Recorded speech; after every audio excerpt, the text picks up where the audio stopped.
Pencils down, scores up. The state line's largest school districts say they're on the right track in the latest Illinois report card. But WIFR's Nathaniel Langley finds how superintendents understand there's work left to be done.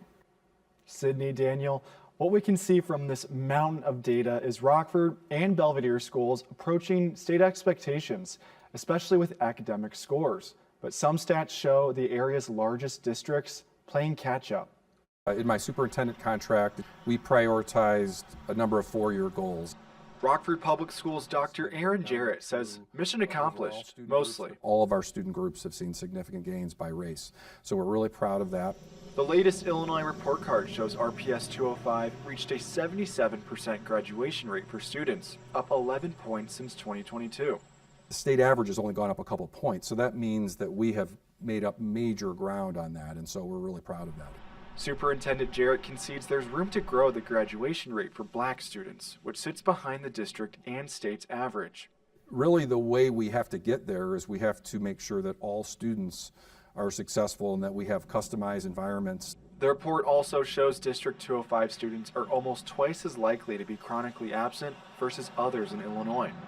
We want to make sure we are investing in to make sure our students do feel a sense of belonging. And out in Belvidere, it's really symbolic of the journey that we've been on. District 100 meets the state's graduation rate and academic standards. Really significant growth, significant gains in those areas. But D100 saw a slight increase in its chronic absenteeism.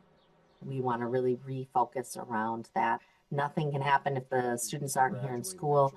Each superintendent sees the report as a roadmap, delivering students to success. I think we plan to build as a community on some of these really successful milestones. Rockford and Belvidere showed growth in the freshman on-track scores in the report card. The data shows about 8 to 9 out of 10 students in those districts are on the path to graduate high school. This year's report card technically lowered standards for academic scores. The change aligns Illinois with neighboring states on how they evaluate students.